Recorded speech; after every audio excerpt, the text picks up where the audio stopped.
I've heard of Mr. Martinez. I had never seen him before he testified as a witness. I was very impressed by him.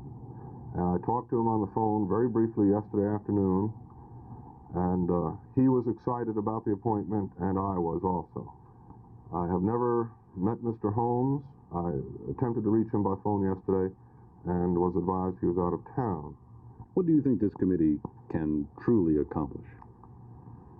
Hopefully we can act as a catalyst and maybe bring some of these divergent views together so that this problem can be settled. And then I see the committee sort of as the eyes of Judge Taylor.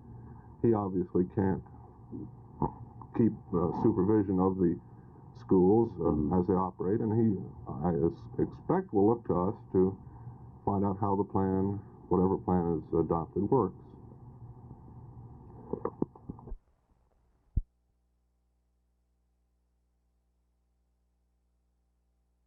After extensive research and counseling, we have devised a plan of action that, if supported by the people of Fort Worth and the surrounding areas, will preserve our neighborhood school concept. We will release the plan of action to be taken by this organization at an open meeting to be held at the Midtown Church of Christ at 1701 Oyler Scenic Drive, Tuesday, July 20th at 7:30 p.m. A number of public elected officials will be present, some of whom will speak at this meeting to express their views.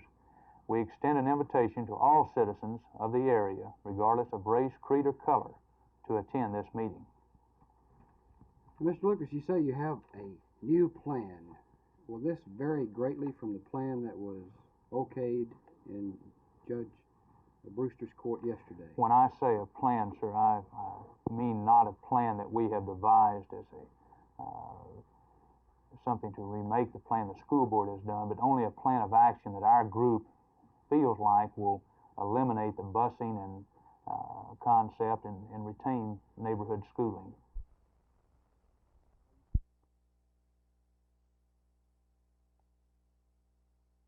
Nobody wants their children to be placed in a hostile environment every day and have to fight the Civil War every day. And so consequently, we have allowed the courts, and we've allowed a few people who think that they have the idea to infuse their thoughts upon the masses. And I think that we ought to think very seriously of how can we create quality education in the South. And we don't have it today. I mean, quality education for the masses. Then you feel really the majority of blacks would probably rather bus? No, I feel the majority of blacks would probably rather go to the closest school to them. Primarily, I would like to see the school system zoned, completely zoned, so that an individual could go to the school that is closest to him. Secondarily, I think that the principal and the permanent cadre at each school, the supervisory cadre at each school, should be of the ethnic group of the population of that school. Thirdly, I think that all of the rank-and-file teachers should be rotated on a 3-year basis. Every third year, they would go to a new school.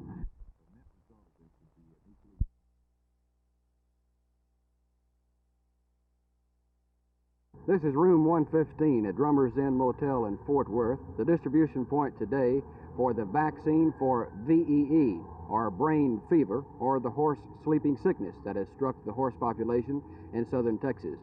Several thousand vials of the vaccine were brought into Fort Worth today at Greater Southwest Airport. They were then transported and mixed here at Drummer's Inn, where the Texas Division of Animal Health Commission is located for the distribution of the vaccine. The veterinarians were distributed the vaccine at noon today. I asked Dr. Ted Oyler with the Federal Animal Health Division if enough vaccine was brought in.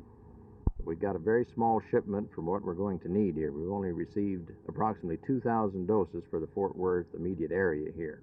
Of course, this is not near enough for the requirements.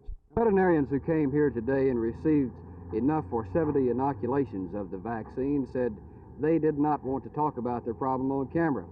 They said they had enough problems with receiving phone calls day and night for the past 4 or 5 days, and that 70 inoculations is only enough to get them in more trouble.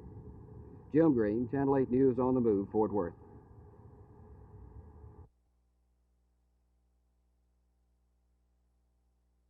But at this time, we're still waiting for the international body, which is called FIFA, to decide who has claim for Kirk Apostolidis' services.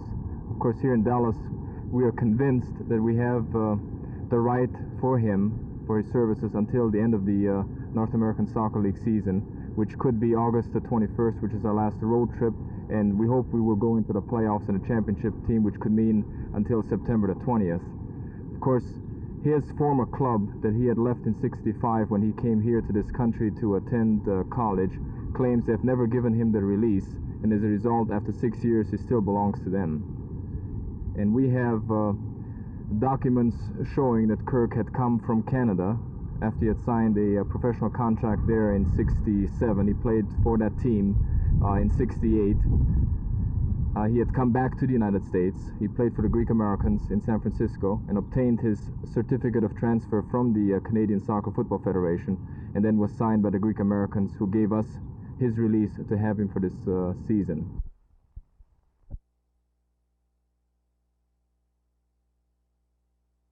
Physically, I'm about 90% fit. You can train, but you only find out how fit you are when the game comes. But I am available to be selected if Ron thinks he can use me. How long has this injury period been? When was that Montreal The Montreal game was 7.5 weeks ago, I believe, or 8 weeks. 8 weeks this coming Sunday. I read in the paper where Boy Mutang is going to go back home because he thinks soccer is more rugged up over here than in other areas. What are your comments on that? I think the one thing that's lacking over here is protection. When I say protection from the referees. In Europe, if a guy slugged you, he would get even if it was his first offence, he would get probably 3 or 4 weeks suspension with no pay. Over here, it's a different system. I know there are different problems, but we do seem to be lacking in protection this wise. Montreal was a perfect example.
And it will help them advertise better and let people know that this opportunity exists. No, we're not pleased with the progress.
some years ago, Mrs. Johnson from right here in Texas began a beautification program. And I think the blueprint was very well set by her. Now all we have to do is keep the things that we learned then in mind. One of the things we saw then was that concrete rather rapidly disappeared when people became interested in making their downtowns more livable, more healthy, more beautiful. But it's a fine theory, but is there any activity going on? Oh, there's a great deal of activity. You don't have to travel very far to see trip hammers digging up median strips that used to be all concrete, now become dirt and ground cover and trees and shrubs. Are you satisfied with the progress? Well, no, our job is not to be satisfied with the progress. Our job is to try and spread the word as far and as fast as possible. We hope through one of the facets of the Green Survival Program that 1,000 retail nurseries across the country during the next growing period, this fall and next spring, will be using what we call Green Survival kits to help spread the word.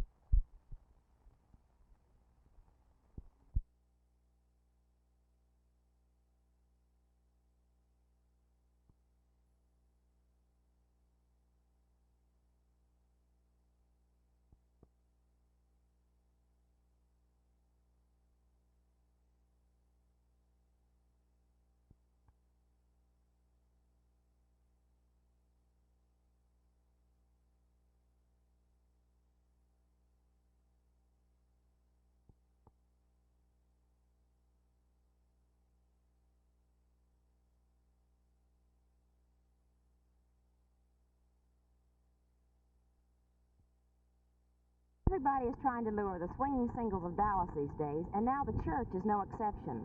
Ron Hall has organized a non-denominational Sunday school class for the 18 to 40-year-old set. The Sunday school meets in the Fairmont Pavilion room behind me from 9 to 10:30 each Sunday with a special approach. Informality and no offering is the key word. I asked Ron Hall why the swinging singles would come to this any more than a formal church service. I would imagine, Donna, it's probably due to mediocrity in the ministry. This is not a church. This is a hotel, and it's just a case of people are turned off on church. And the reason for it, many times, many of these swinging singles, the college set, have been going to church all their life, up to the point of college. And they never got anything out of it. Their life wasn't changed, no redeeming qualities. And so then at 20 or so, they decide, why keep on going to a boring Sunday school class? So we'll probably get them here. So what's new about your approach? Well, the kids will come here because they're invited, the same as kids going to a church because they're invited. And the reason they'll come is as a personal situation. Now, of course, we're giving them top quality type people. Robbie Gowdey spoke this morning. He got the Seratoma Award in Dallas, Texas for making the greatest contribution to young people in the city of Dallas last year.